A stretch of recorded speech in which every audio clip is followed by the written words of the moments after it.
dosta nas je došlo danas. Ne znam da li su ovi baloni pomogli ili činjenica da je tema večerašnjeg diskusije Samo nam je ljubav potrebna. I evo na početku ću predstaviti učesnike, goste, naše prijatelje, ovako kako sedimo. Doktor Sanda Stanković, psiholog na Filozofskom fakultetu u Beogradu, mada, evo, otkriću vam, saznali smo od danas, naučna saradnica Instituta za psihologiju, i danas je stiglo ono postavljenje, imenovanje, tako i rešenje, potpisano, imaš pečat, datum, hvala što si sa nama. Ivan Medenica, on taj papir ima nešto malo duže, dakle, umetnički direktor BITEF-a, profesor i teatrolog. Ana Marija Rossi, rediteljka. Ko nije gledao film, još malo ima vremena, možete da pogledate njen film Ajvar, koji je odneo brojne nagrade i topla preporuka. Ja spadam u one koji jedva čekaju da ga pogledaju. Još koliko? Još jedno par nedelja će biti u bioskopima, tako da tema je ljubavna. Već 2 meseca je, tako da se... Pri kraju je... Ipak ima i onih koji su već bili. A ima i onih, pretpostavljam da je neko već gledao film. Kao i prošle godine, zahvalit ću se Hemofon fondaciji koja je pokrenula seriju ovih tribina, našim domaćinima od Dorćol placu koji su nam uvek ovde ljubazno učinili sve da ovo sve izgleda jako lepo, i da se zahvalim Vesi koji mi je dao naočare, jer sam zaboravio svoje, pa ću moći malo da pogledam ovo što sam pripremio za večerašnji razgovor, nego da krenemo, pošto je tema ove današnje kafice Samo nam je ljubav potrebna. Evo, danas imamo dvostruki praznik i već vidim u medijima od jutros postavila se dilema da li danas slavimo Svetog Trifuna, zaštitnika vinara, ili Svetog Valentina, onog pokrovitelja ljubavnika i onih čija veza je bila zabranjena, tako da je on tajno venčavao vojnike i zbog toga postradao.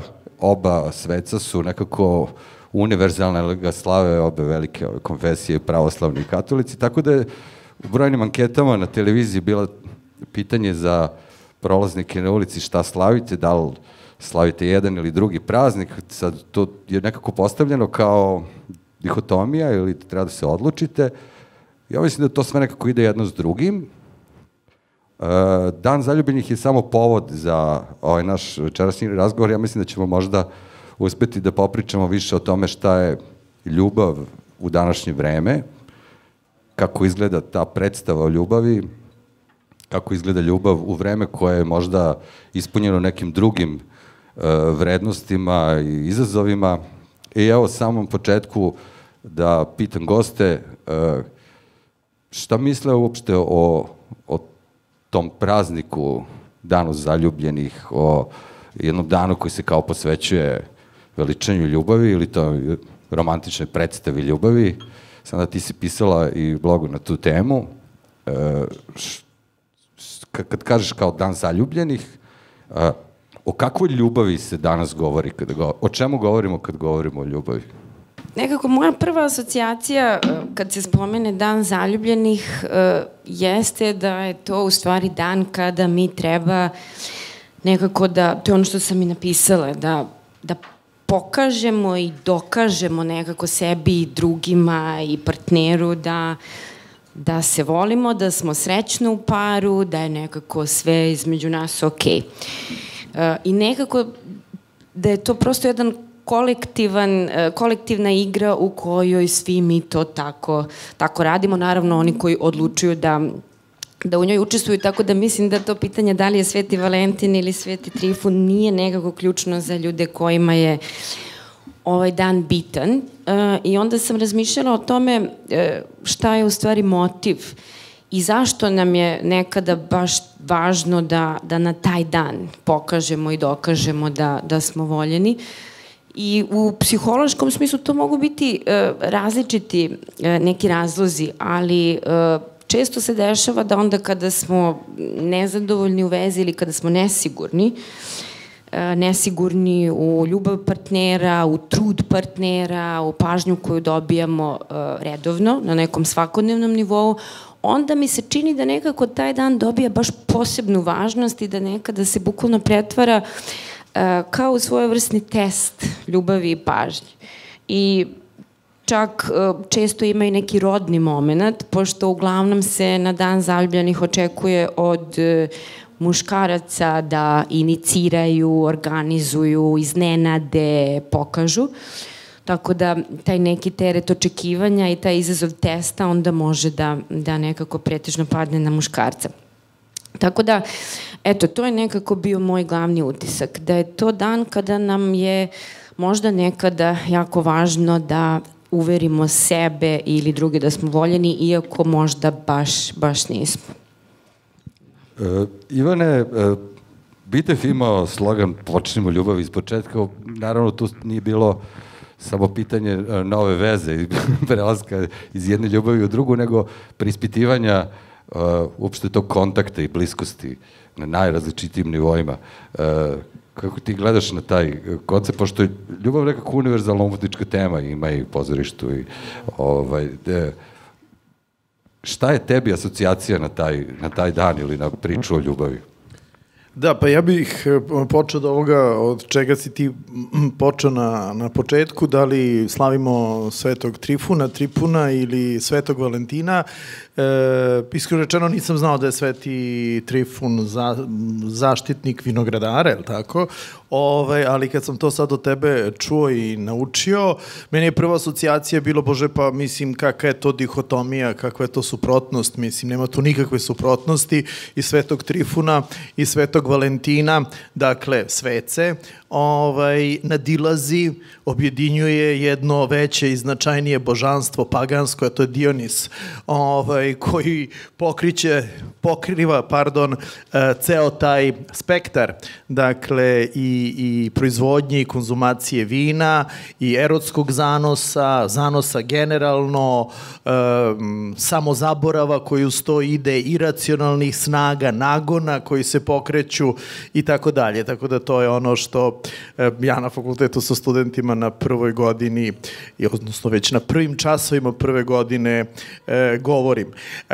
Ako se sad zaista vratimo u antiku, što mi nije naravno tema i cilj, ali da bismo pogledali i sagledali zapravo tu višeslojnost teme o kojoj mi pričamo i ovo što si me pitao, iz kojih sve uglova možemo da sagledamo. Naravno, ovde su ova srceta pred nama, danas je Sveti Valentin i mi ćemo pre svega govoriti o ljubavi, pretpostavljam, kao toj snazi erosa između partnera i tako dalje, ali to je zaista višeslojno pitanje i eros jeste bio kosmička sila koja stvara svet, sila koja pokreće svet u tim najstarijim kosmogonijama. I ono što je vrlo zanimljivo, što ne znam da li se zna, ali nije zgoreg znati, nikad nije zgoreg znati, imati višak znanja, a to je da na tom Olimpu, evo opet jedna asocijacija na Bitev, na tom Olimpu, među tim olimpskim božanstvima, Zevs je bio prvi među jednakima, bio najvažniji, ali postojalo je božanstvo koje je itekako imalo moć nad Zevsom i koje je bilo jače od Zevsa, a to je bila Afrodita. Kao boginja Erosa, jer ona je mogla apsolutno svakog da zaludi i svakim da ne manipuliše. Zevs je, hvala Bogu, u svojoj švalerskoj istoriji to višestruko dokazao, pretvarajući se u razne životinje i da ne kažem šta, radeći kao u tim svim svojim obličima. Ono što mislim da je danas isto važno, i tu se sada referišem i na ovaj slogan Bitefa "Počnimo ljubav iz početka" i ovaj slogan naše današnje tribine, samo nam je ljubav potrebno, iako su to sve šlageri i, kako bih rekao, imaju taj sentimentalni prizvuk.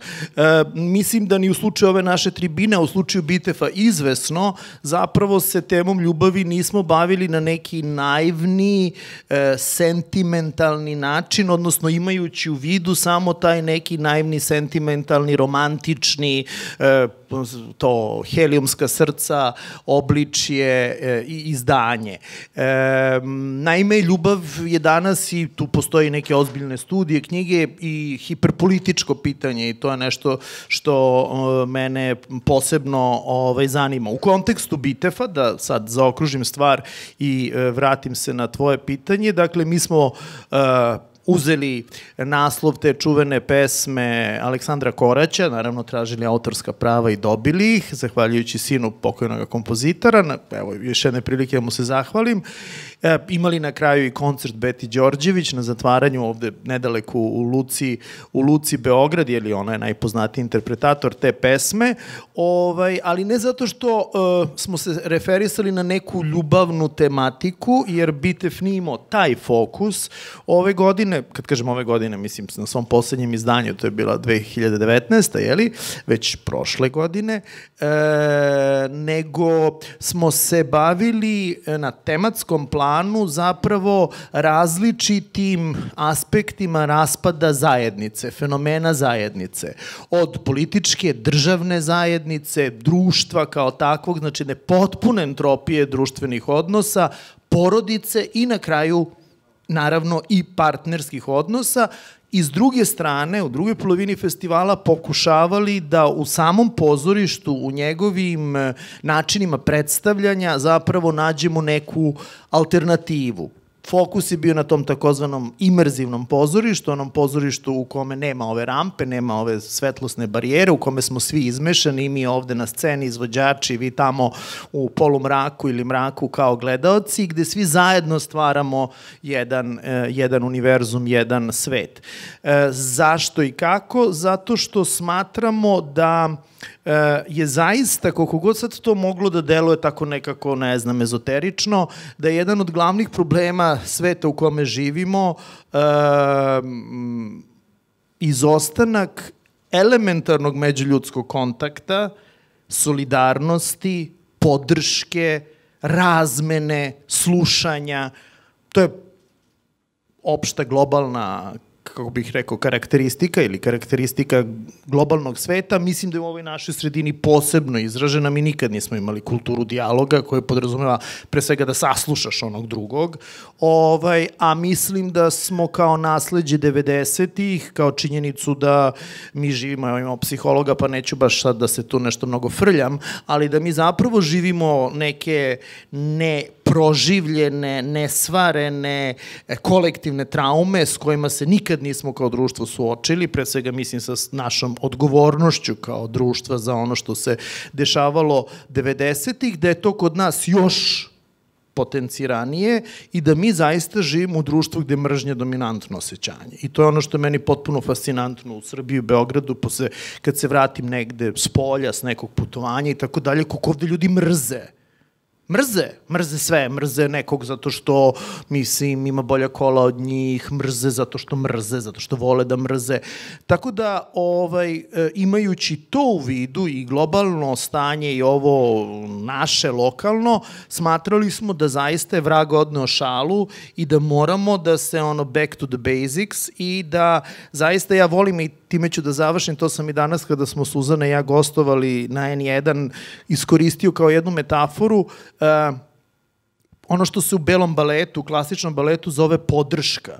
To je nešto što nam nedostaje u svakodnevnoj komunikaciji. Ta balerina, kad je partner podigne, kada ona pravi piruete, kad je baci, šta god, ona mora da mu veruje da će dočekati, a da je neće pustiti da se razbije. Mi živimo u društvu da ja kad bi bio balerina, apsolutno u 90% svojih partnera ne bih imao poverenje da neće da me bace u vazduh i mrtvi ladni se izmaknu i pustete da se šljusneš o beton.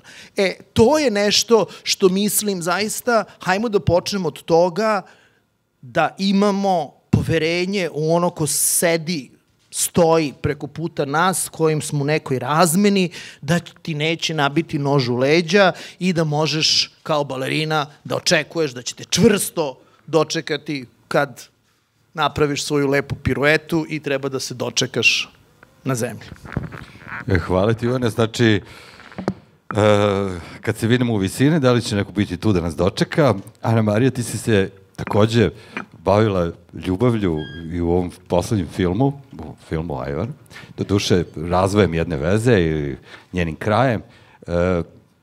Tako da mogu da kažem da si ti ovdje s razlogom ekspert za temu. Tako je. Dobro. Ja onog trenutka kad si me pozvao, izvinjavam se na ovom, pošto smo manje više na ti svi, pa sad, meni je bilo jasno da Dragan nije gledao film, neko ko mene zove da pričam kao ekspert za Dan zaljubljenih, kukala mu majka.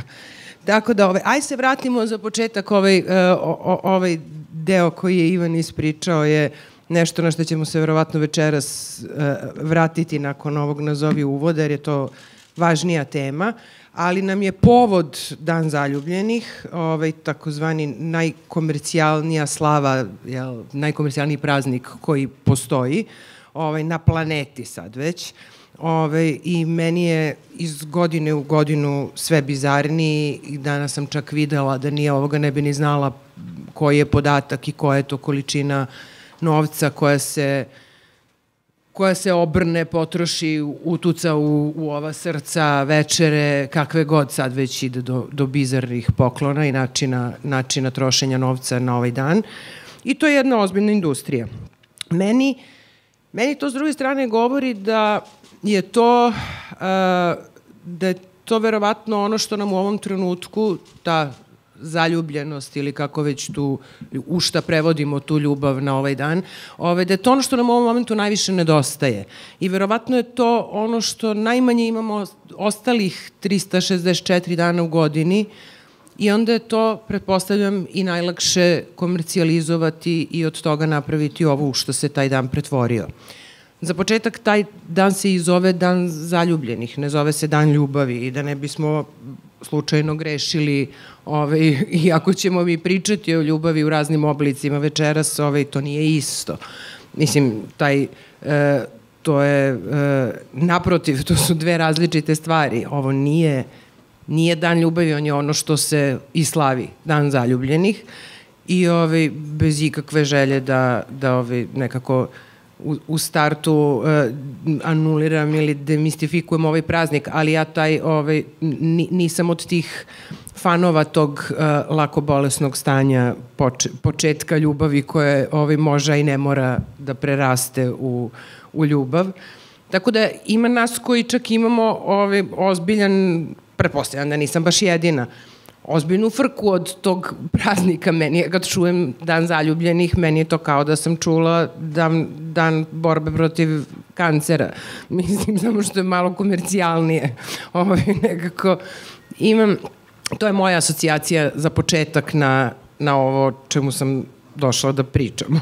Tako da, to se mislim, nekako imala sam potrebu da kažem uz ogradu da naravno nije nikakva mržnja u pitanju, ovo što bi Vanja rekao, nek slavi ko šta hoće i divno je kad mladi ljudi imaju neki razlog da, pretpostavljam da većina ljudi koji to slavi su mladi, i smišljaju načine na koji će to da obeleže.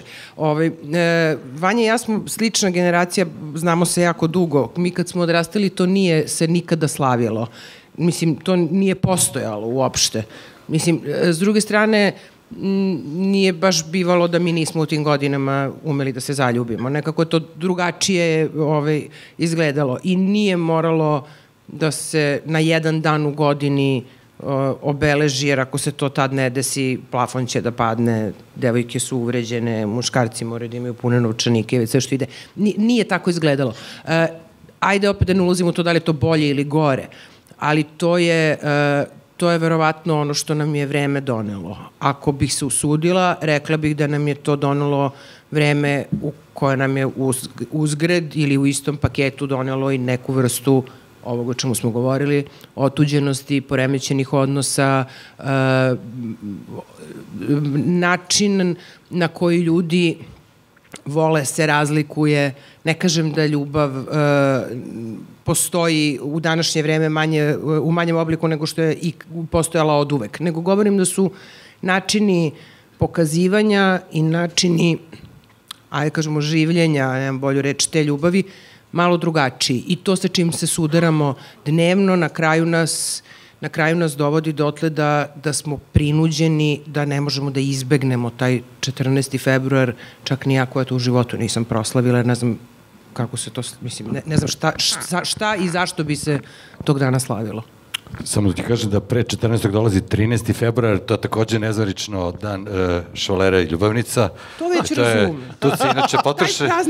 Tu se potroše još i veće pare, bar tako kažu ovi prodavci, da?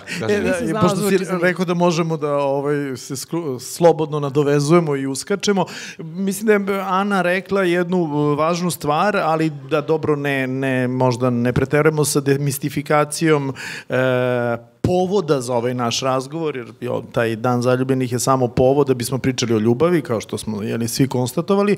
Taj moment komercijalizacija je vrlo važan i zaista mislim razni takvi dani se promovišu zbog toga što je to sjajno za potrošačku mentalitet i tako dalje.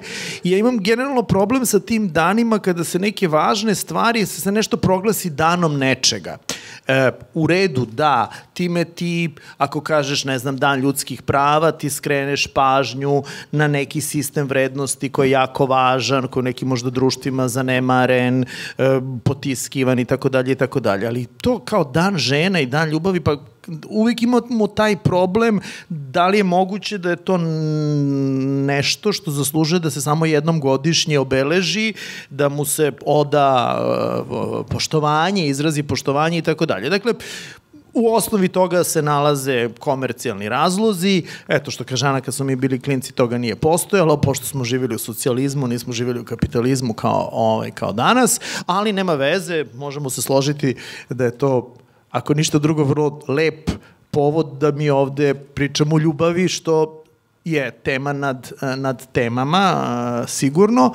Mislim da, ja sad ovde rekapituliram neke šlagvorte koje sam čuo za dalji razgovor, ne kažem da moramo odmah na te teme da pređemo, ali ima sa ljubavlju jedan problem, jedan izazov kulturološke prirode. Naime, mi mislimo da znamo šta je ljubav.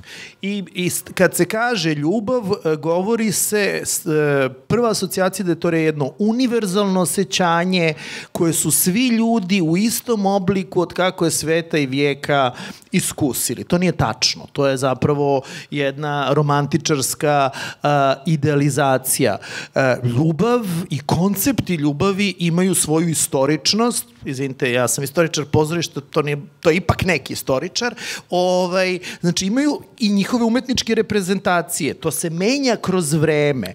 Upravo to, da. Sad ćemo... Mislim, u rimskoj komediji kad kažeš ljubav, misliš seks ili misliš samo na eros i to samo muški eros. Mislim, tamo su te likovi ljubavnica bili neko ko trpi radnju, to su likovi bez teksta, bukvalno, nemaju ni jednu repliku teksta. Tako da hoću da kažem, u mnogim civilizacijama ljubav i brak, pa to nema nikakve ili partnerski odnosi, to se jednostavno jedno s drugim nema veze, zna se, mislim, ljubav za ljubav, a brak za pare, ili za moć, ili za proširenje državnih teritorija i tako dalje, i tako dalje. Tako da treba staviti apsolutno priču o ljubavi u kulturno-istorijsku perspektivu. I treće. Hvala, Jovane. Ima i treće. A može intimno sad ovako. Eto, kao, šta sad pričamo o ljubavi, pa moramo malo sofiramo. Ja sam dosta komplikovan u zaljubljivanju, da se razumemo, i meni mozak odmah sve uništi. I kaže, pa dobro, da li baš sad treba čoveku ovo da se investira? Mislim da ima tu nekih početnih impulsa, ali... I tako meni se jedan put učini da kao nešto ima, ali ne, to nije to, ja ne treba u to ni da se upuštam, treba momentalno, čim sam zagazio da povučem ručnu, dotična pre 20 godina. Kakav si ti čovek? Kad ćeš ti da osetiš pravu ljubav ako ne rizikuješ, ako se ne prepustiš, ako ne skočiš? Ne sećaš se, ne sećaš se, pa neću ti kažem ko je.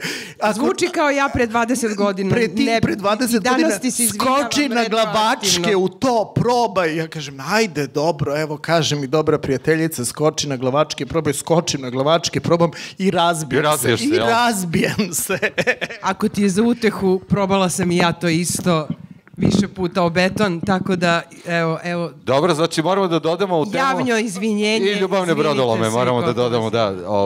Neophodno razbiti se. Da, apsolutno, evo ovo je... Barem jednom. Ovo je trenutak kad treba da te uključimo sad da govorimo upravo o tome. Ja bih volio da sad govorimo o tome šta je danas predstava te ljubavi. Ivan je govorio o onoj romantičnoj predstavi ljubavi koja započinje opijenošću i ima svoj dalji tok i razvoj. Da li će se završiti kao u filmu Ajvar ili nekako drugačije, ali da li su se partnerski odnosi promenili, šta danas mi podrazumavamo, šta mi u stvari slavimo, dakle, da li je to i dalje ona romantična predstava, ono kada ti je slatko kada on jede i ako mu curi dok jede sa strane, pa kažeš ja što je slatko mljacka i tako dalje, pa onda kad to prođe, onda kažeš ja vidi ga da je rekao svinja.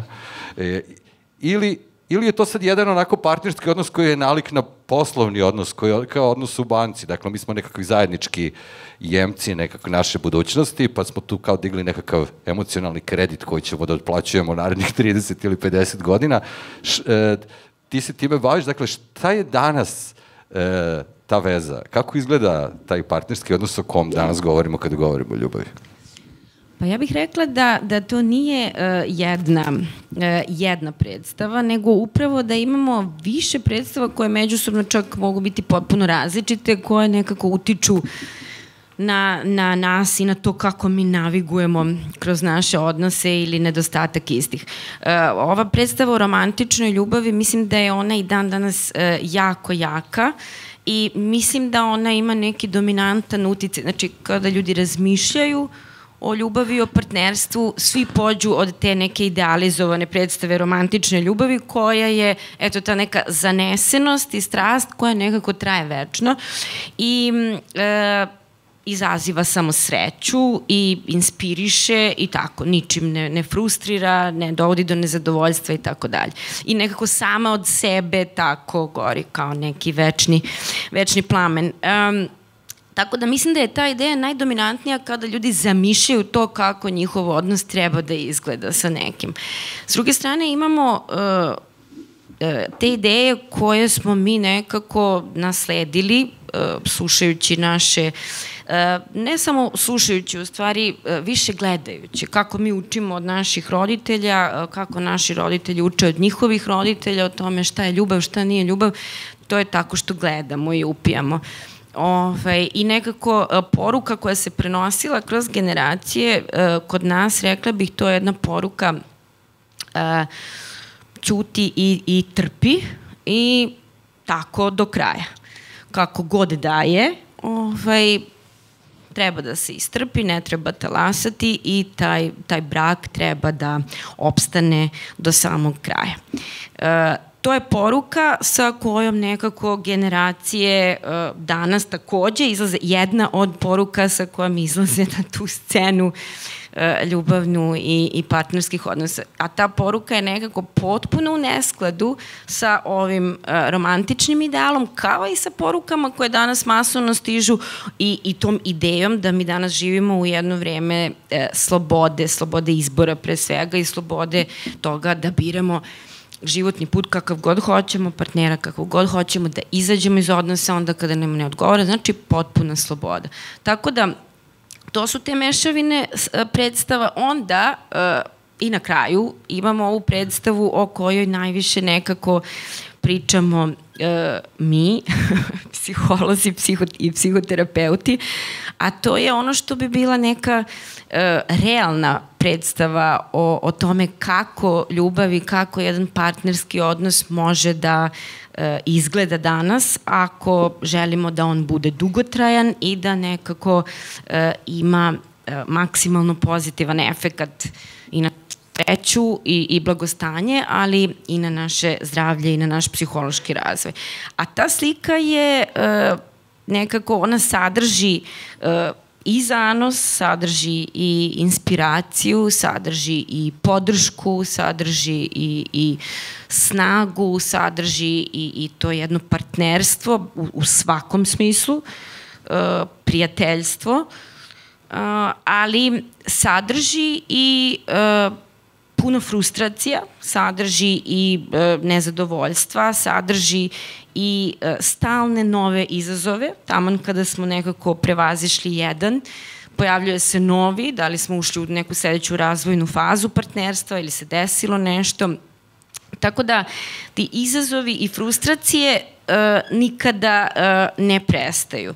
I ono što nekako ima veze sa tim pokazivanjem ljubavi i pažnje, mislim, ono što je jedna od ključnih stvari jeste da ta veza ne može sama od sebe da se održava, taj plamen ljubavi ne može, nego je neophodno da u nju ulažemo svakodnevno i stalno tokom godina da bi ona bila najbolje što može da bude za nas i za našeg partnera.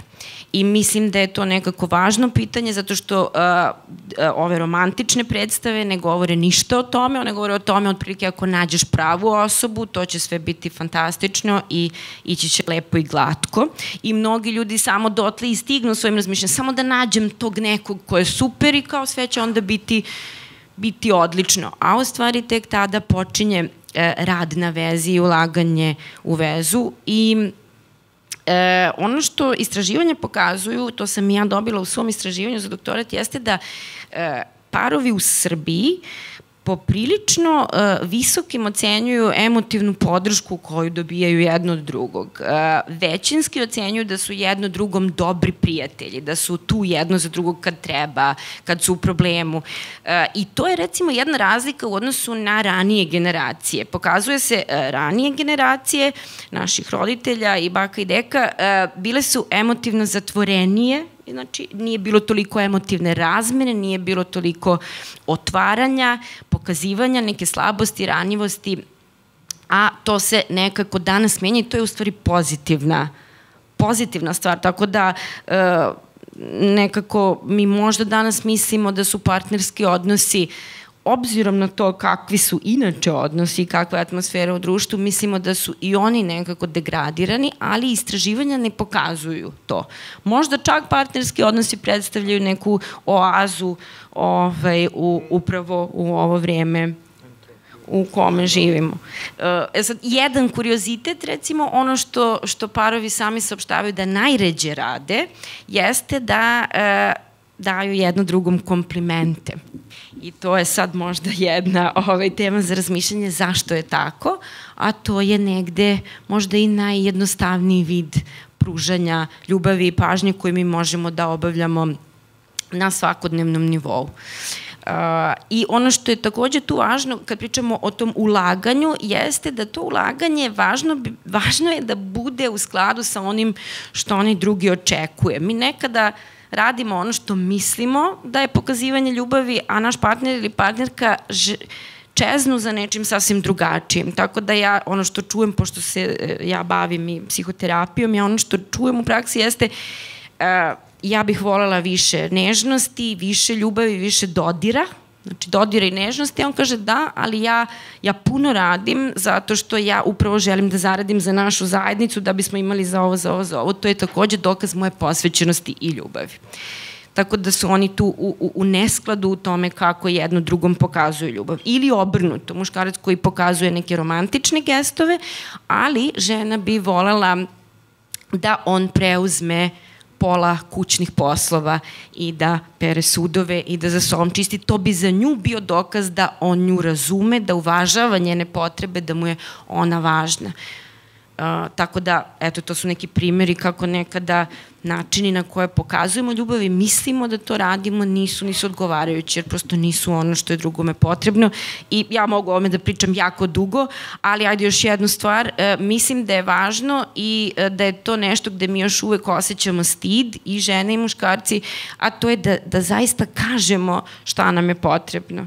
Da kažemo da nam je potrebno možda više dodira, više zagrljaja, da nam partner kaže da nas voli češće. Nekako to je jedno ranjivo mesto i nismo navikli na njega, ali samo onda ako to kažemo mi možemo da povećamo šansu i da stvarno i dobijemo ono što nam je potrebno i da nekako gradimo tu intimnost i ljubav nadalje. Eto.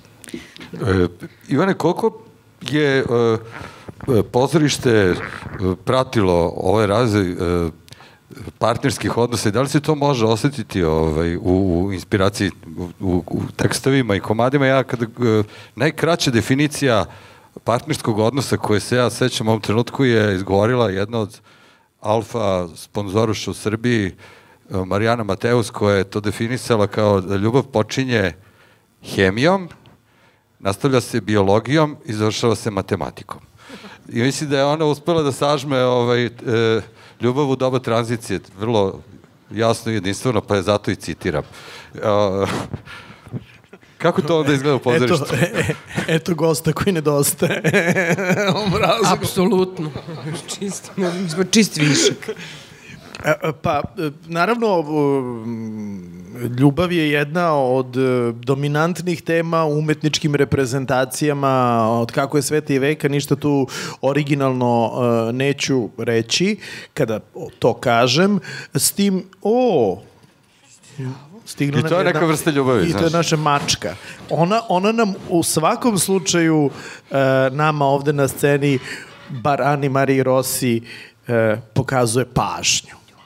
A sad ćemo da vidimo da li osim pažnje još nešto. Jako te pažljivo sluša. Da, vrlo nas pažljivo sluša. Dobro, da. Kad su životinje u ovakvim okolnostima smirene i koncentrisane, onda to sam čuo jedan put od Dejana Mijača, znači da je sve pod kontrolom. Na jednoj probi, kad sam mu bio dramaturg, bila je prisutna njegova pokojno kuće Maza, koja, dok sam ja glumcima jedan teorijski pledoaje iznosio, je počela da hrče na sceni. Ja sam to shvatio kao uvredu na moje izlaganje i rekao, ne, to znači da je sve pod kontrolom. Tako da ja mislim da ova Maca nama kaže da je sve pod kontrolom i da mi možemo slobodno, neobazirući se na nju, da nastavimo. Doduše, treba takođe reći da, recimo, ako je istorija drame u pitanju, zapravo pravu ljubavnu tematiku negde mi dobijamo ne baš na samom početku, nego tek sa Euripidovim tragedijama i sa tim nekim strašnim ljubavnim strastima, odnosno, kad kažem strašnim, mislim na ono u što se ljubavna strast može da preokrene ukoliko je odbijena, mislim, i to se obično, mislim, činjenično stanje takvo, manifestovalo kroz ženske likove u Euripidovom stvaralaštvu, kroz Fedre, Medeje i te neke strašne žene koje su se svetile muškarcima, pa i sebe uništavale na najstrašnije načine zbog odbijene ljubavi. Sad, ono što sam rekao, neću mnogo se bavim istorijom, naravno mnogo nam je važnije savremeno doba.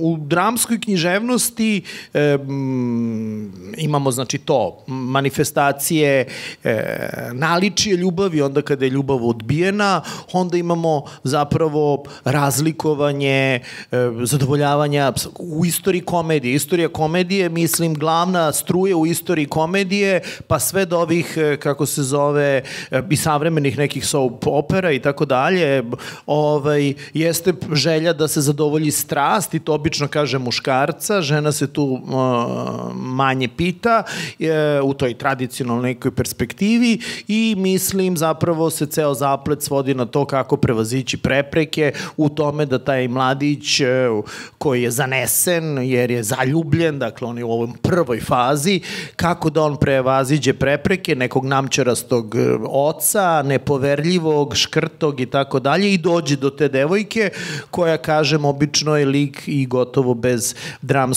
dramskog teksta. Sad, naravno, preskačem, tek kod Šekspira zapravo imamo malo više neke psihologizacije u tretmanu ljubavi i neke veće složenosti, nečega gde bi se psiholozi pre mogli, recimo, da zainteresuju za takvu umetničku reprezentaciju ljubavne tematike, no dobro. U savremenom pozorištu imamo veoma širok spektar tretiranja te teme. Nešto što je sada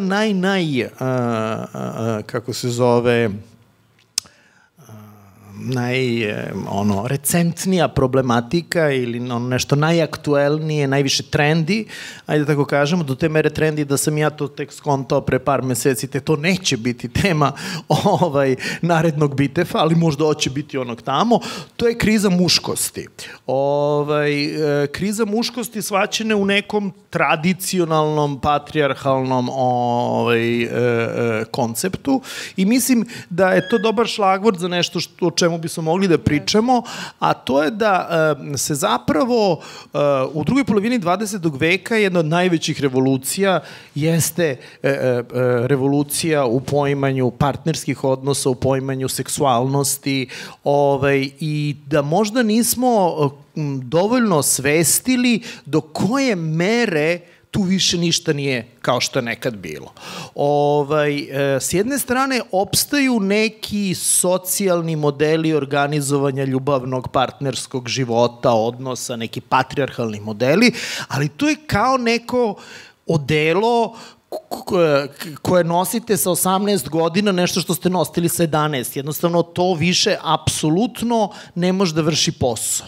I to nije sad pitanje toga da li mi se s nekim konceptima slažemo ili se ne slažemo, koji su naši stavi. To je zaista jedna, po mom mišljenju, socijalna i psihološka realnost koja se desila. Realnost je da se desila emancipacija žena, da su se ženska prava ostvarila, da žena koja je samostalna, zarađuje, može da izdržava dete, može u nekim civilizovanim društvima i kao single žena relativno lako da usvoji dete i tako dalje, da to jednostavno zaista suštinski dovodi u pitanje partnerske, klasične, tradicionalne, patrijarhalne modele partnerskih odnosa. I mi sad tu živimo u nekom zapravo gepu, nekom šizofrenom rascepu između s jedne strane nekih neslućenih sloboda, zapravo koje se graniče sa promiskuitetom, sa obsesivno-kompulsivnim nekim instiktima konstantnog menjanja partnera, razne aplikacije, društvene mreže i tako dalje, i s druge strane i dalje vrlo čvrstih tih patrijarhalnih modela. I sad to su neke krajnosti koje ne znaš kako, je li tako, Maco, mogu da se međusobno pomire. A šta je ono što mi se čini da je neka zapravo realnost, i tu bi zapravo vaše mišljenje možda bilo, odnosno sigurno bilo najmerodavnije, o tome ste u ostalom donekli govorili, da zapravo, kako god nam se činilo, mi živimo u svetu u kome modeli više ne postoje. Kad su ljubavni odnosi u pitanju. Postoje, ali kao neki fantomi, kao neki tragovi, kao neka sećanja. Zapravo, sa čim se suočamo? Sa slobodom. Suočavamo se sa slobodom da svako dvoje ljudi, ili više, izvinjavam se, svoje partnerske ljubavne odnose mogu da grade onako kako oni žele. E sad, naravno, kao što nam je svima jasno, ta sloboda nije samo izvor sreće, ushićenja, inspiracije, nego i straha, odgovornosti. Ja u to zaista duboko verujem. Apsolutno svako dvoje ili više seksualno zrelih osoba mogu, i emocionalno i psihološki zrelih osoba, mogu svoje odnose da grade onako kako hoće. Sad, kako se suočiti sa tom slobodom, kako preuzeti odgovornost u odnosu na patrijarhalno modeli i reći mene to ne interesuje, ali preuzeti odgovornost i u odnosu na promiskuitet koji ti nudi savremeno potrošačko društvo. Ja sam razgovarao sa vašom koleginicom, danas je jedan od velikih izazova, psiholoških izazova, kako izabrati monogamiju. Kako biti monogaman? Ko je od vas monogaman? Molim vas. Ja nisam prvi. Kako bih vam rekao, to je strašno veliki izazov. Kako se opredeliti za monogamiju ako to nije Bog, porodica ili ne znam ni ja koji neki autoriteti koji su svi mrtvi, koji će ti usloviti to da ti kroz lišavanje zapravo budeš monogaman, pa tu nastaju razne frustracije i tako dalje. Kako da ti monogamija bude slobodni izbor i da kažeš ja naprotiv sa jednom osobom hoću da prolazim kroz sve ovo o čemu ste vi govorili, jer je to kreativni izazov. A nije kreativni izazov zato što mislim kad ti je malo kriza u jednom odnosu, ti imaš već 5 na lageru drugih odnosa, potencijalnih ili onih koje ravnopravno održavaš. Tako da zapravo mislim da je ta sloboda u nemanju fiksiranih društvenih modela nešto što je glavni izazov i opet da se vratim na tu krizu muškosti. Kad kažemo kriza muškosti, to mislimo na krizu tradicionalnog, patrijarhalnog koncepta muškosti. To je zapravo transformacija muškosti u nešto drugo, u nešto emancipovanije. Emancipacija žena treba da vodi do emancipacije muškaraca. Treba da vodi do toga da ako u jednom partnerskom odnosu sada ženi je došao period razvoja karijere, da će muškarac da uzima porodiljsko odsustvo jer će on da se bavi decom i da je to potpuno normalno i da se povuče zarad karijere svoje žene. Mislim, to u nekim razvijenim emancipovanim društvima nije nikakav problem, u nekoj Švedskoj, Finskoj ili ne znam ti nija gde. Ovde još uvek, doduše naš profesor Pajkić je uzeo porodiljsko odsustvo, ja mislim, kada moja supruga bila u drugom stanju. Mislim, što su potpuno bi trebalo da budu neke normalne stvari. Eto, mislim da, ne znam koliko, jesam ti odgovorio, dosta. Apsolutno. Hvala, Ivane. Ana, ti si se isto bavila partnerskim odnosima, je to i u filmu, i šta misliš, šta obeležava te partnerske odnose danas?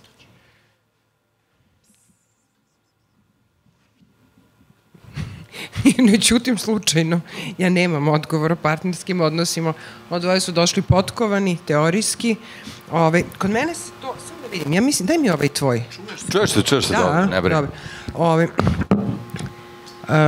Ja ne bih umela kao oni teorijski potkovani i da hoću, a ne mogu jer ne umem. Znači, ovo o čemu pričamo sve večeras je, bih sve potpisala, sve što su oboje rekli, sve mislim da je tačno, ali ima onaj deo koji mene, što bi se današnjim rečnikom reklo, više radi, a to je kako se to sve prevodi u ovaj dnevni jezik kojim mi živimo i probleme s kojima se suočavamo. I nisam slučajno rekla kad smo počeli, ja nisam nikakav ekspert i to što sam pravila film o tome je iz iste fioke, zato što ja nisam ekspert, a živo sam biće i mene sva ta pitanja i ovo sve o čemu govorimo jednako muči. S druge strane, ja imam malo sklonosti ili, ajde kažemo, simpatija ka nekoj vrsti patologije, očigledno, i problema u tim odnosima, jer je to ono što im se valjda najčešće suočavamo i zato što ne verujem ni da postoji idealan odnos i zato što u krajnjoj liniji da tako nečeg ima, ne bismo uopšte o ovome večeras razgovarali. Nisam, to je ono jedno, što će reći, jedan razlog što sam se time bavila, u koji ulazi ono što je opet svima nekako zajedničko, to je da mi knjige čitamo i filmove gledamo zato što s jedne strane tražimo odgovore, neke nama bitne životne odgovore na neka pitanja na koja ih nemamo i probleme s kojima se suočavamo, a s druge strane nam treba neka vrsta katarze.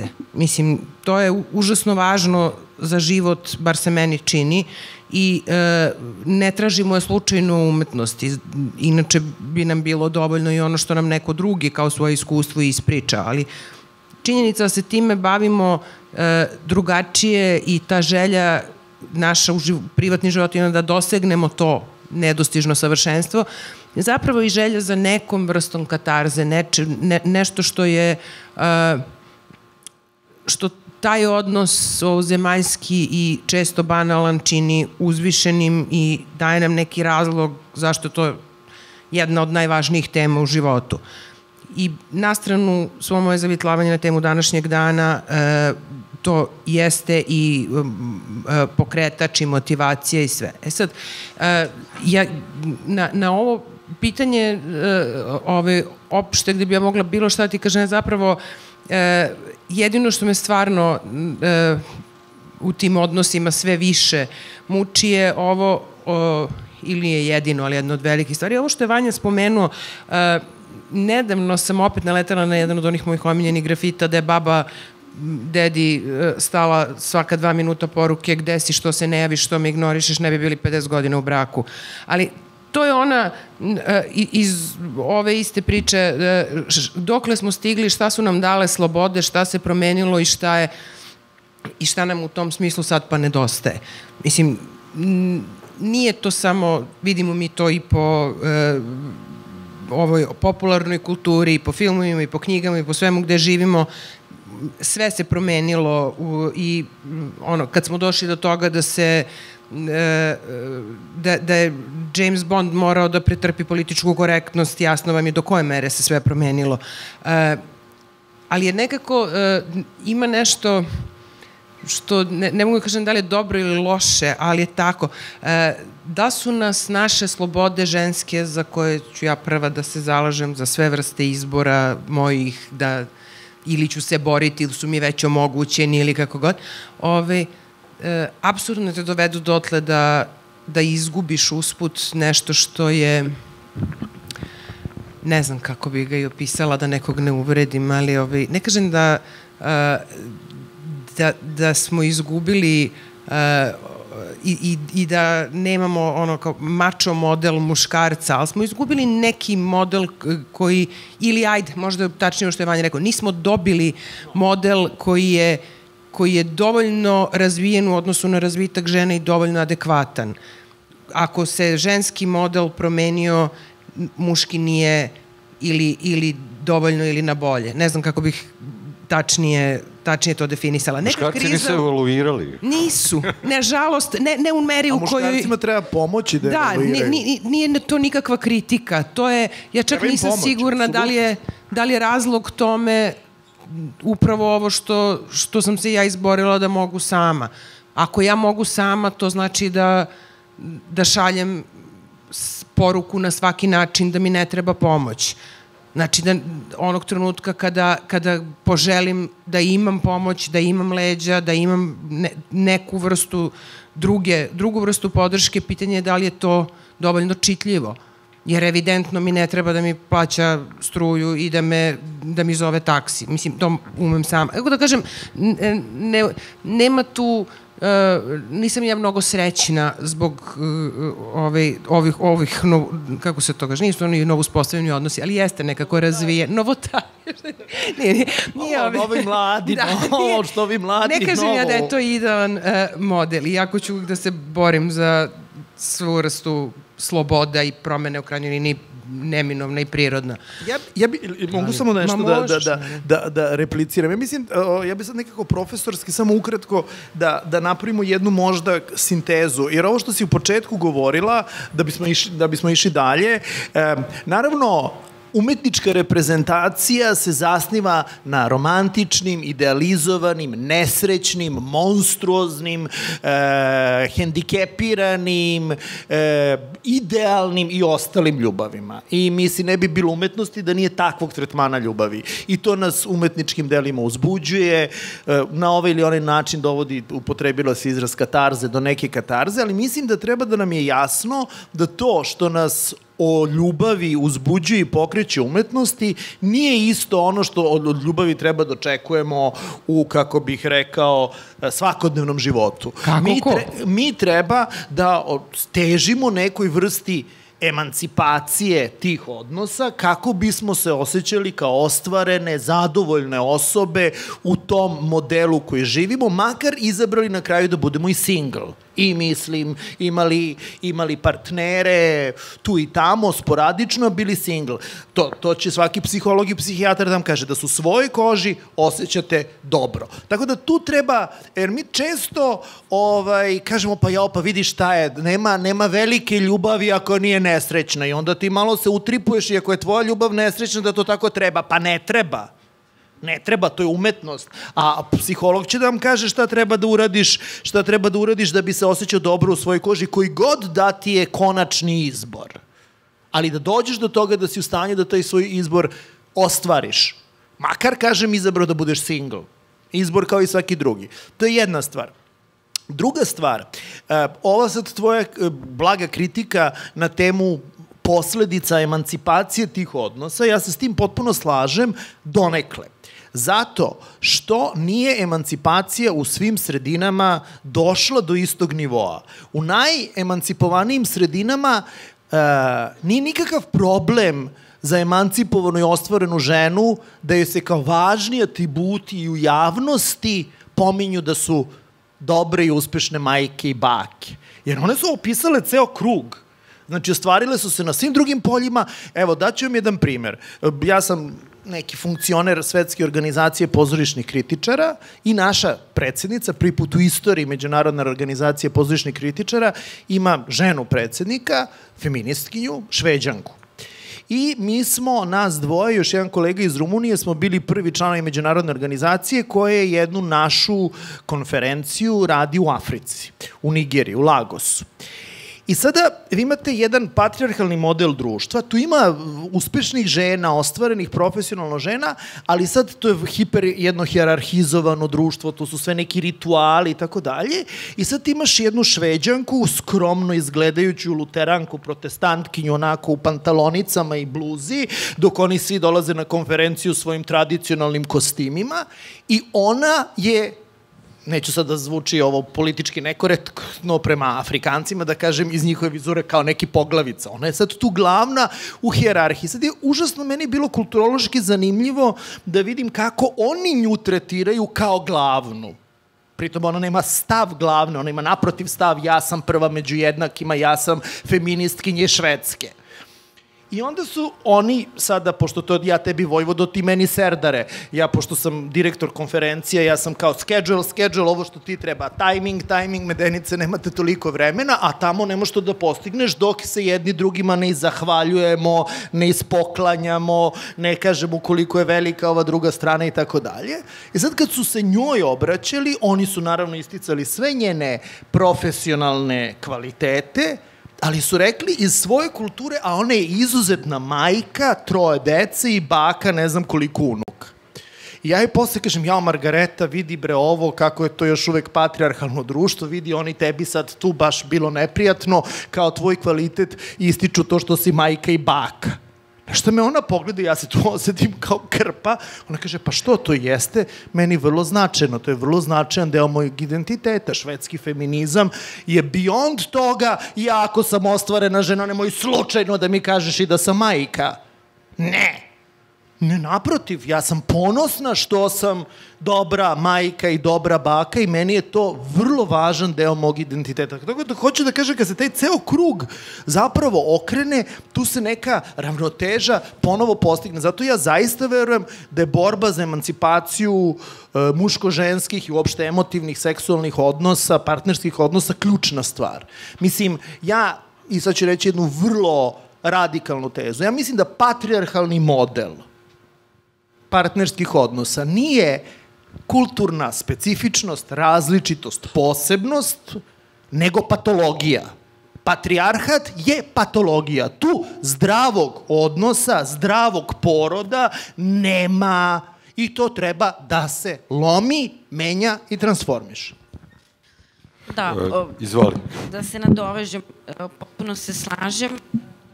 Patrijarhat nije nikakva kulturna specifičnost i patrijarhat podrazumeva jednu razliku u moći u kome je jedan pol se smatra superiornim i dobija privilegije u raznim segmentima života, a drugi se smatra inferiornim. I to je ono što patrijarhat jeste. I svaki pokušaj da se on predstavi kao kulturna specifičnost je jedno zamagljivanje realnosti sa različitim nekim ciljevima.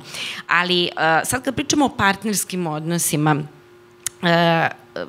patrijarhat i promene u patrijarhalnim vrednostima su neodvojive od partnerskih odnosa danas i nekako upravo su odnosi jedna od ravni života u kojima su te promene najvidljivije, u kojima su otpori promenama nekada najveći, tako da je to jedno važno proprište ovih promena.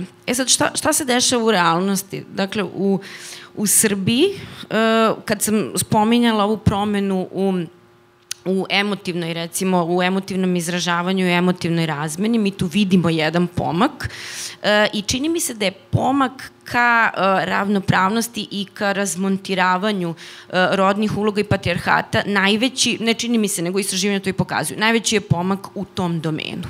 Dakle, muškarci se nekako više otvaraju emotivno nego ranije.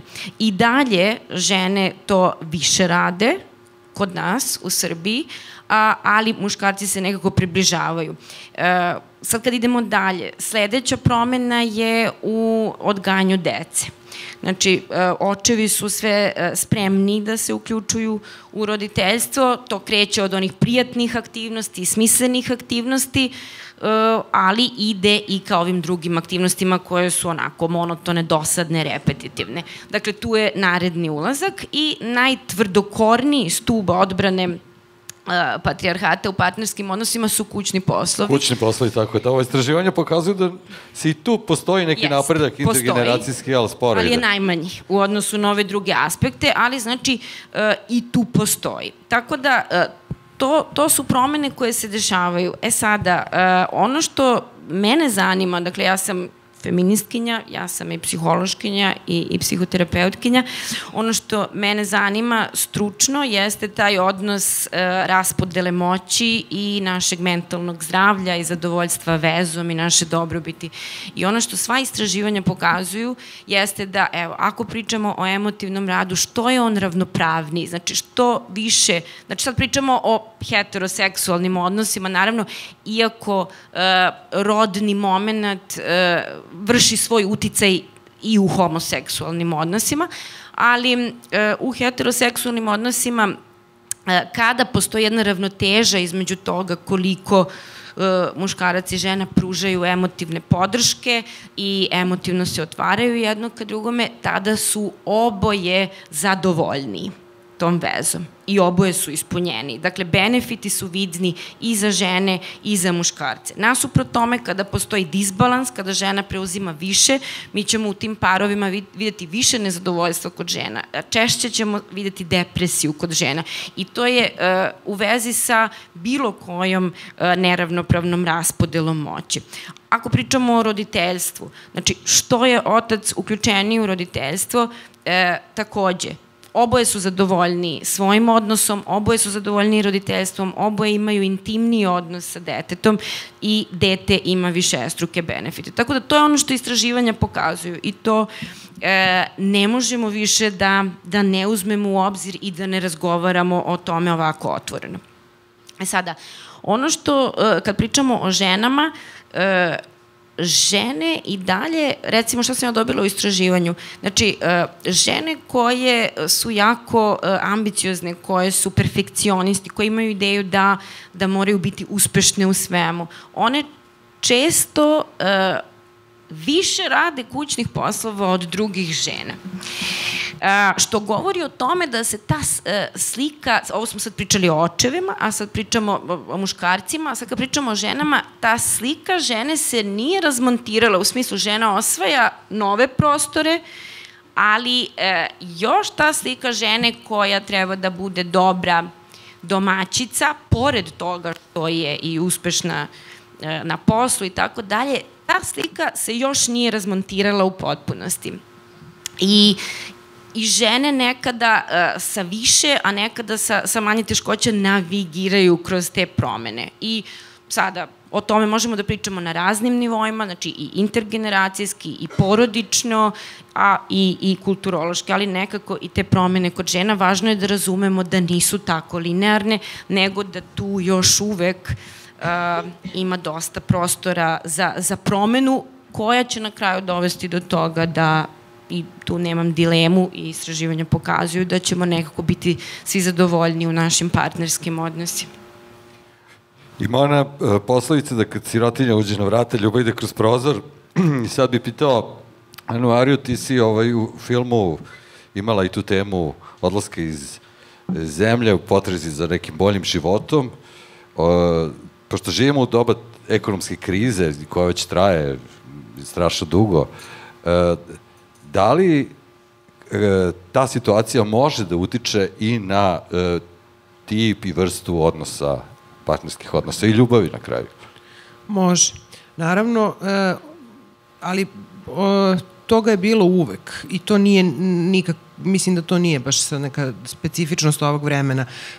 Specifičnost ovog u kojem mi živimo je sam, pošto si već spomenuo, sam se time bavila, to imam u filmu, sama činjenica da nama u ovom trenutku jako mnogo ljudi s ovog prostora živi u nekim drugim zemljama, da svakog dana po statističkim makar podacima, na primjer 143, 4, kako su rekli, osobe napuste ovu zemlju, da nam je veći mortalitet od nataliteta, da smo društvo staro 44 godine. Znači, to su mnogo ozbiljnije stvari za ovo društvo od činjenice da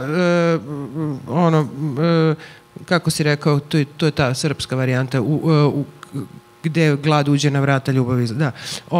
Mislim, to jeste činjenica, da to stoji, tu nije, ali to je, kako bih ti rekao, to je posledica.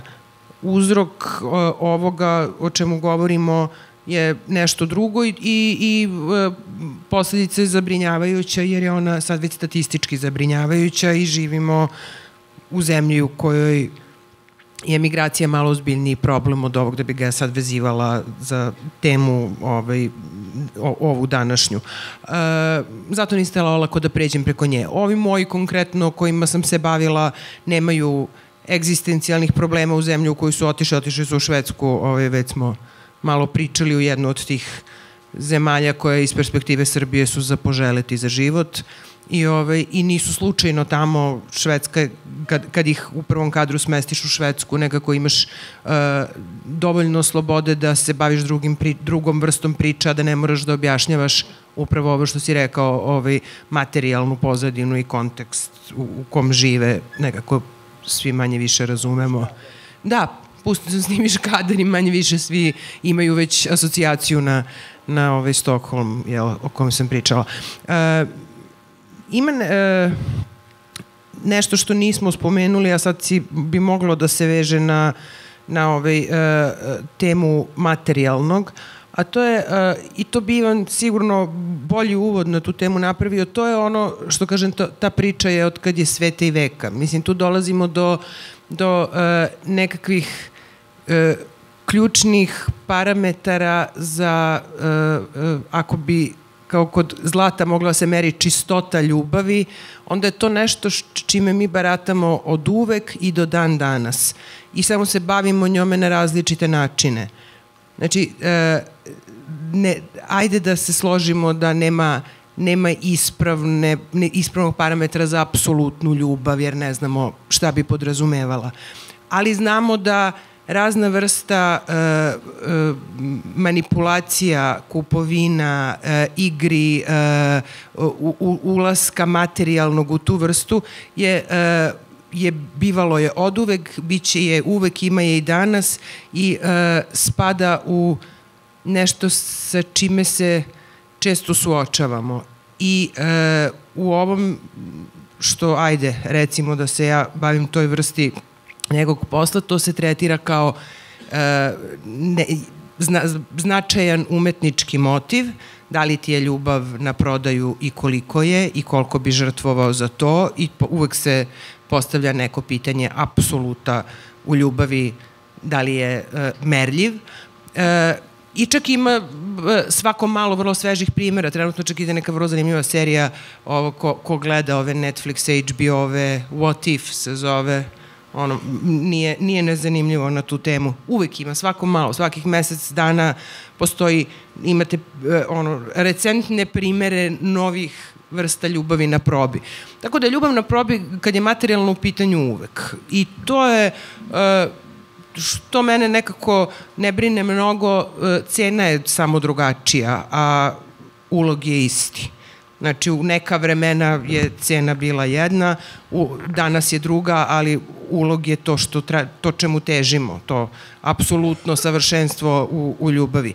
Sad, ovo o čemu smo govorili, naročito sa psihološke strane, to je osvajanjem sloboda širiti se u svakom smislu pogled na sve, pa možeš da pomeraš granice onog što je uvreženo mišljenje. Mislim, što je nešto u neki kalup u koji si već rođenjem ili odgajanjem smešten.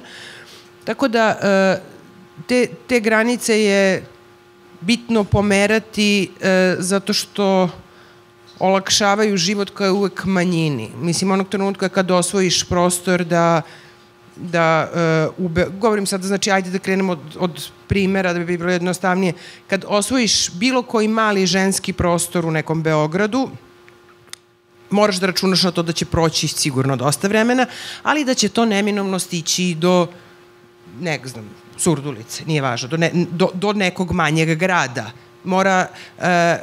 Mora se nešto raditi postepeno. Što će reći, ako osvajaš bilo koju vrstu ženske slobode, a dovoljno smo o njoj pričali na temu patrijarhalnog društva, ona naravno nije ista u Švedskoj i nije ista u Beogradu, ali kao što nije ista u Beogradu i u nekim manjim gradovima, ali je nekako put jasan i dogodit će se.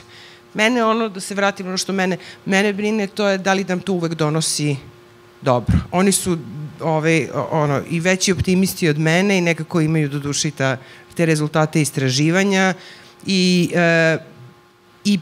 nekako progres donosi po pravilu bolje i primereno je verovati, ali na temu ovog muško-ženskih odnosa, ovoga o čemu mi večeras pričamo, nekako to meni onako ne deluje to uvek tako jednostavno. Nisu mi sve te promene mnogo bolje. Nekada za neke stvari pomislim da je bilo nekako lakše kad su bila jasnija pravila igre. Ne kažem da sam ja živjela pre 2 veka, ali govorim da je to Obukla si se, što joj kaže, kao tradicionalni Kosovo. Da, sad glupo mi je što sad u ovome ispadoh ja najkonzervativnija u ovoj grupi. Ali ovo govorimo nekako i iskustveno i više instinktivno nego bilo kakve, znači nemam nikakve rezultate istraživanja. Da, Ana Marija rekla ključnu reč, pravila i igre. Mislim, ja bih da se nadovežem na ovo što je Ana rekla, Ana Marija. Naravno, ako imaš pitanje, tu sam i za pitanje. Ja uvijek replika plus pitanje koje si mi spremio, znači duplo pričam, nije baš. Prekidajmo slobodno. Dakle, i rekli smo da je na prvi pogled zaista uvek lakše kad imaš pravila igre, ali to ne znači da će ta pravila igre da te zaista suštinski učine ostvarenim, zadovoljnim, namerno izbegavam reč srećnim, ali ono što smo rekli, da se dobro osjećaš u svojoj koži, da znaš da si ti došao do nekog svog autentičnog izbora. To je teži put, samo što je kvalitetniji. Sad, nadovezao bi se na tvoje pitanje, malo me postidalo, moram da priznam to pitanje, jer nekako imam utisak da smo zaista tu ekonomsko-političku dimenziju, socijalnu dimenziju malo apstrahovali. Sve ovo o čemu nas dvoje govorimo, to su neki modeli kojima se može težiti, koji se mogu ostvarivati u nekim razvijenijim, bogatijim, emancipovanijim sredinama. Kako je na selu? Kako bismo mi došli i sad s ovakvim stavovima govorili nekome na selu, mislim da bi možda to čak bilo negde, kako bih rekao, i arogantno. Zato što tamo treba da se, ja kako bih rekao, nemam nikakav sad generalno negativni stav o selu, ali je činjenica da između neke, ajde kažemo, urbane kulture Beograda i ruralne kulture nekih drugih delova Srbije postoji velika jedna razlika. razlika. Mislim, na Islandu sigurno između Reykjavika i nekog sela nedaleko od Reykjavika tu su vrlo slični socijalni i kulturni modeli. Nema takvog gepa kao što ima ovde. Što isto i u Francuskoj između Pariza i nekog zabitog sela negde u Bretanji. Tako da, kad nema novca, zaista nastaju mnogi problemi. I tu mislim da bi se morali da budemo obazriviji, jer nekako može ovo naše da deluje elitistički, može da deluje da govorimo iz klase privilegovanih, mislim nismo privilegovani, ali imamo, ajde kažemo, neki bolje uslove života. Ja suštinski ne mislim da to opovrgava ove neke emancipatorske tendencije, težnju ka nekom progresu, nego nas samo treba da učini obazrivijim i da vidimo da zapravo su društveni modeli ono što ide u prilog ovome zašto se, da kažemo, nas dvoje zalažemo ili otežava to. Mi sad trenutno živimo u društvu koje ne ide u prilog mnogo ovome o čemu mi govorimo, za razliku od onog društva u kome smo se mi formirali, pa mislim, kad su žene u Srbiji, odnosno Jugoslaviji, dobile pravo, u doba državnog socijalizma, mislim, kada se u kratkom vremenskom periodu u pogledu ravnopravnosti polova najviše postiglo, tada se najviše postiglo, kada su, mislim, bračne podele, uloga i tako dalje, tada su bile. Mislim, ne idealizujem, ja nisam uopšte neki jugonostalgičar u sad nekom romantičnom smislu kao moja prijateljica Ana Marija Rossi. Ali ja se ovde sve slažem ovde sa tobom, ne govoriš razdvoje, ja nisam protiv emancipacije, ja nisam antifeministkinja. Ne, niko ti to nije rekao. Kako bi ti rekao, samo... Jednostavno, to društvo je išlo u prilog, odnosno radilo je u prilog nekim emancipovanijim oblicima partnerskih odnosa. Ali to društvo je, izvini, mogu sad ja...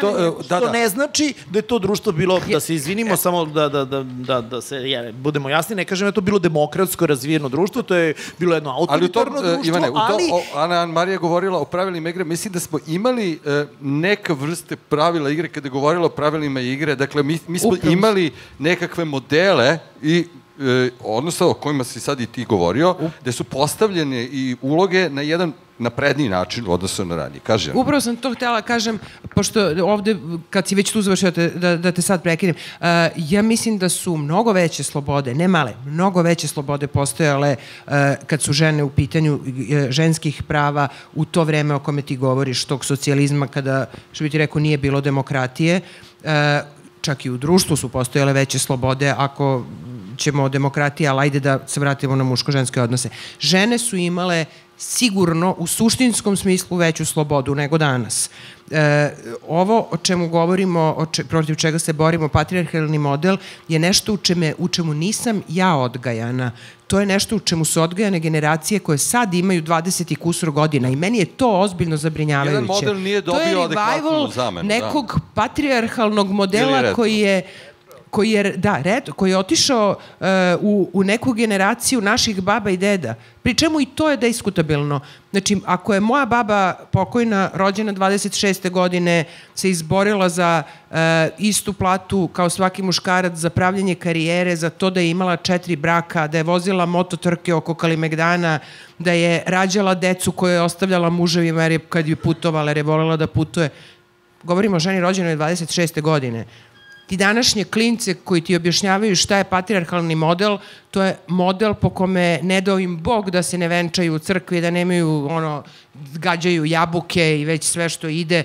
Znači, ja ozbiljno mislim da je ovo mnogo zatucanije društvo u svakom smislu, da je ovo društvo koje se vratilo na neki patrijarhalni model koji ja ne poznajem iz generacije svojih baba i deda, jer su se meni, moje babe, dede za moju slobodu izborile izašavši iz rata, boreći se za sva ženska prava u društvu koje je poratnom iz onog vremena, onih para, koje je sva ženska prava već izborilo.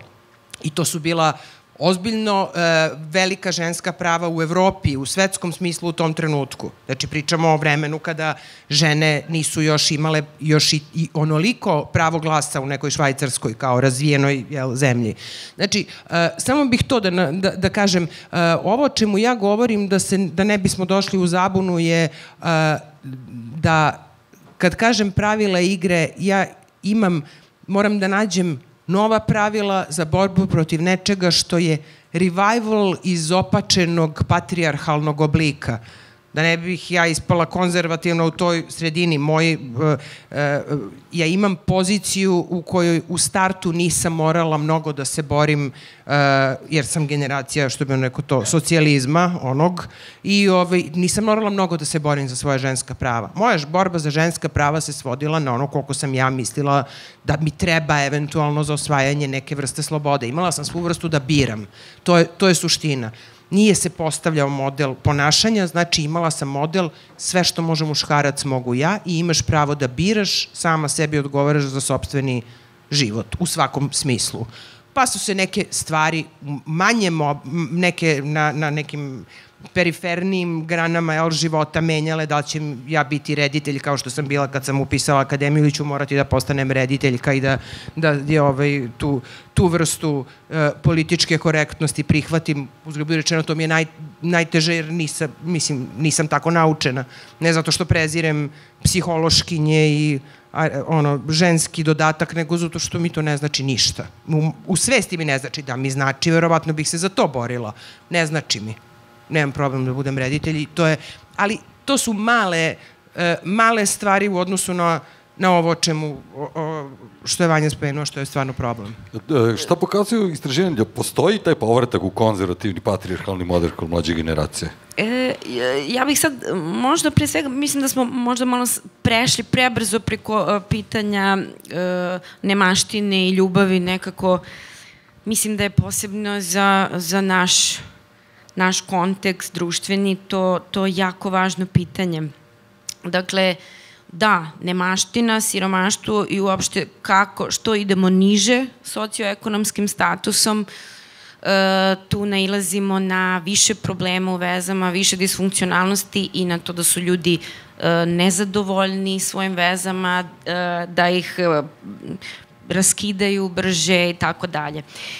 Da, i nasilje, ali zbog čega? Jer nemaština uvek dovodi, znači što imamo manje, to dovodi do toga da mi imamo realne, na svakodnevnom nivou, realne stresore. Da li ćemo moći da platimo račune, da li će dete moći da ide na ekskurziju, da li ćemo detetu uopšte moći da kupimo patike kad treba da krene u školu. I svi ti stresori nekako, kao i za sve nas, sve ono što nam je stresno, što prevazilazi naše kapacitete, dovodi do raznih nekih reakcija na emotivnom i psihološkom planu. Između ostalog, to mogu biti i ljutnja, i očaj, i depresivno raspoloženje, tu nailazimo na probleme u mentalnom zdravlju, na pojavu zavisnosti i tako dalje, kao reakciju na neke zahteve kojima ne možemo da odgovorimo. Tako da svega toga ima mnogo, mnogo više u porodicama koje se svaki dan susreću sa ozbiljnim izazovima zbog svoje finansijske situacije. I ono što se dešava jeste da se to preliva na njihov odnos. Tako da definitivno siromaštvo i uopšte materijalno stanje je takođe vezano i za neko partnersko blagostanje i naše zadovoljstvo partnerskim odnosom i onda posledično na to kako će se deca iz tih partnerskih odnosa razvijati i tako dalje. Tako da mislim da je vrlo važno pitanje i to nije pitanje lične odgovornosti tih ljudi koji jesu, ili možda se ja sutra nađem u toj situaciji, znači uopšte neću da razdvajam, znači nije pitanje lične odgovornosti, pitanje okolnosti životnih u kojima se nalazimo. I to je nekako, što ni oni sami često ne znaju, često ljudi dodatno u toj situaciji prebacuju sebi ili partneru za sve to što se dešava, a nije lična odgovornost ili krivica. I molim ti još ovaj deo koji smo pomenuli, što se tiče tog patrijarhalnog revivala, dakle, da li postoji u odnosima taj korak unazad o kojem je Ana Marija govorila? Kod mlađih generacija? Ima istraživanja koje pokazuju u mlađim generacijama revival, doduše to nisu bile istraživanja partnerskih odnosa, nego ovako individualna i da, pokazuju porast, ali uglavnom porast seksizma, porast homofobije, porast rasizma, dakle, ta istraživanja, da, u tom kontekstu, za ovo drugo ne da ja znam. S tim što ja samo bih, inspirisala me diskusija, mislim da nije to revival, ovo što Ana s pravom kaže. Ovo je mutant, ovo je izmišljeno, ovo nije postojalo. Ovo je mutant. Mislim, ako govorimo o babama, pa znate šta, pre Drugog svetskog rata su beogradske gospođe išle u malu crkvu Svetosavsku, pošto hram nije bio izgrađen, sa šeširima i to je bilo potpuno normalno. Danas, kada bi neka žena ušla sa šeširom u crkvu, ove što se bacaju ničice zavezane sa maramama, bi je kamenovale. To nikad nije postojalo. To nikad nije postojalo. Imamo jednu interpretaciju interpretacija prošlosti koja kod nas, bar u građanskim beogradskim krugovima, nije postojala. To su neki mutanti, to sad nešto kako smo videli u Rusiji, i oni jadni tamo nešto izmišljaju što nikad nisu znali poslednjih 100 godina i tako dalje i tako dalje. Znači, a naravno to što je to mutant, što je to stvoreno, nije stvoreno samo od sebe, nego je stvoreno zato što određenim društvenim elitama, političkim, ekonomskim i ostalim, takva zatucanost odgovara. Apsolutno. I mislim, to je par excellence političko pitanje. Neemancipovano društvo, neslobodni građani, njima se mnogo lakše manipuliše i vlada nego ovakvim za kakve se mi svi ovde zalažemo iz različitih svojih perspektiva. Tako da nije nam se to desilo, to nam se napravilo. Imate jedno društvo kad je seksualnost u pitanju i ljubav i tako dalje, u rasponu od tih što se bacaju ničice vezane sa maramama i što će naše babe sa šeširima da pljuju i psuju, jer nose šešir u crkvi, koje su nosile poslednjih 70 godina, do, kako se zove, reality show programima koji promovišu prostituciju. Prostituciju, mislim, podvođenje i tako dalje i tako dalje. Ja zaista ne znam kako neki mlad čovek da tu uopšte iznađe neke modele za identifikaciju sa takvom jednom ponudom potpuno, izvinjavam se sad zbog zloupotrebe terminologije, šizofrenih nekih kulturnih kao modela. Zapravo nekih konstrukata koji, mislim, svi za čega svega se krije, ajde, onako marksistički, pljačka. Pljačka i ništa više, zarad, mislim, jedne određene elite koja će od toga da ima korist. Bravo, Ivane. Ono što sam hteo da pokrenemo, ne bih voleo da preskočimo jednu temu.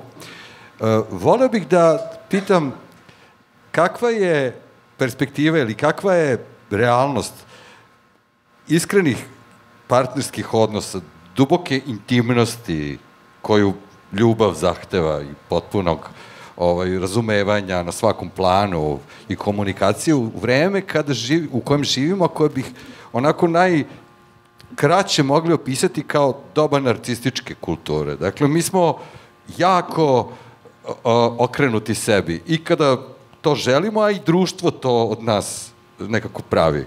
Borimo se za uspeh na poslu, borimo se za uspeh u karijeri, borimo se i čak i partnerski odnosi se vrlo često posmatraju kao nadmetanje, ti si govorila, to je ravnoteži moći. I ukoliko smo okruženi ovakvim jednim rat race-om u kojem živimo, koliko ostaje u nama kapaciteta da uspostavimo jedan potpuni dubok odnos u kom ćemo moći da nekako prenevrgnemo taj uticaj narcističke kulture i okruženja. Čini mi se da je taj nanos toliko veliki, a stvara ga naravno i kapitalizam, da se naslonim na druga Medenicu koji je lepo to sad sublimirao. Da li nam je sve teže da sklonimo taj narcistički nanos i da se nekako onako potpuno predamo nekom, što čini mi se ta ljubav o kojoj govorimo se vreme i zahteva? Da.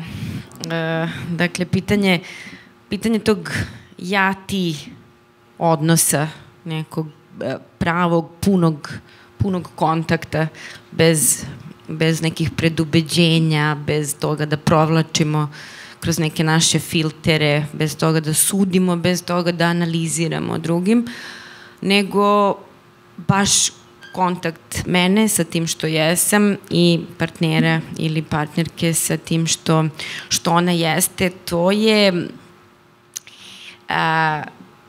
je teško, moram odmah da kažem, i to je dobro postaviti sebi za cilj i to je ono, ja lično vidim da mnogi ljudi na tome rade i da se trude, da u tome se nekad slome, pa se podignu ponovo, ali nekako bih rekla, znači to nije ono što mi tek tako možemo, mi moramo da dođemo dotle. I nije problem samo narcistička kultura, iako ona može biti apsolutno jedna od prepreka, to ima veze sa tim, u osnovi narcizma uvijek ćemo naći jednu vrstu stida, a to je da ja ako nisam to sve uspešan, lep, privlačan ili kako već ta slika treba da izgleda u jednoj kulturi, ako nisam sve to, ja sam onda u stvari potpuno neadekvatan. Doživljam sebe kao neadekvatnu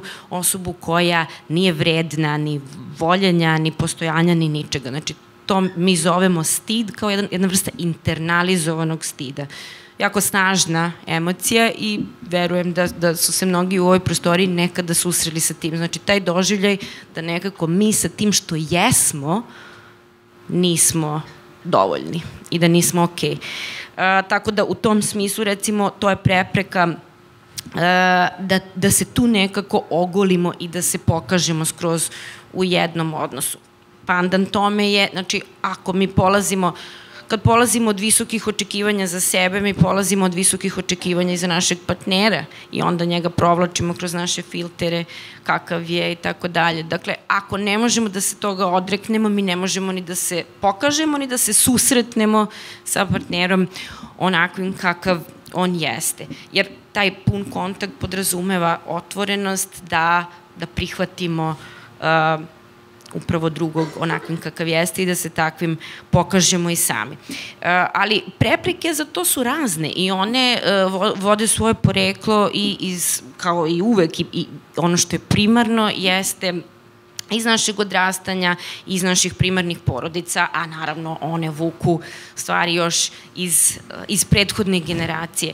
Tako da, dakle, to sve sa čime se mi suočavamo na putu ka tome da se zaista skroz otvorimo i sretnemo sa onim drugim je veliki, veliki rad na sebi koji je često vrlo boralan.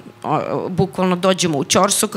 Mi moramo sebe da prevaziđemo mnogo puta, da prevaziđemo neki glas u nama koji kaže ne, ovo sad nije bezbedno, ne možeš. Mislim, naravno, ako nije bezbedno, nije bezbedno. O tim partnerskim odnosima ne govorim, ali ako je bezbedno, a mi imamo glas koji kaže nije bezbedno da se otvoriš, onda je to ono na čemu mi moramo da radimo.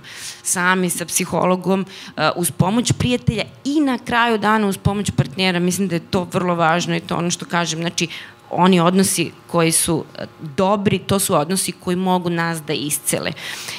I to je ono kada mi smognemo snagu da u odnosu podelimo nešto što je naš stid ili naša barijera da se skroz otvorimo i kada ona druga strana to može da čuje, da prepozna i da nam pomogne da se sa tim nosimo. Znači da smo u stanju da vidimo ovo je neki prtljag koji ja nosim, koji meni otežava da budemo jati.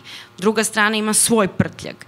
Sad, mi moramo svako da osvijesti svoj prtljag i onda da radimo na tome i da delimo to u odnosu. Tako da ona druga strana zna, mi znamo i onda da pomažemo jedno drugom da to prevazilazimo zajedno i u odnosu na neke druge aspekte života. Tako da to je jedan trud, nekada dosta težak, mislim uvek ima faze kada je jako težak, ali višestruko je isplativ i to je taj psihološki rast i razvoj koji u stvari jedan partnerski odnos može da nam jedan dobar partnerski odnos može da nam pruži. Znači, samo još jednu stvar, nekad se ljudi zadovoljavaju, to bih volila da kažem, ne daju sebi dozvolu da zaista nađu takav partnerski odnos i da nekako u njemu budu srećni, nego kažu, pa dobro, eto, dobar je, sve u redu, imam s kim da provedem život, da imam decu, fino, neke osnovne stvari su ispunjene, ali to su niska očekivanja. Naše očekivanja od partnerskog odnosa u tom smislu treba da budu visoka, jer mi možemo, znači, da nađemo partnerski odnos u kome ćemo dobiti dosta i moći da damo to isto onoj drugoj strani. To je znači taj put do idealne, one antičke polovine, do savršenosti, do celene. Ivane, sad ti izvoli. Ne možeš više pitanje. Pa ne, ja mislim da sad ovoliki kompetentnost i trud da nam se približi sa psihološke strane izazov vezan za savladavanje narcizma govori koliko je to zapravo bitno pitanje. Dakle, očigledno živimo u narcističkoj kulturi i gde mi treba da se borimo vrlo temeljno, psihološki, za to da se otvorimo prema drugoj osobi.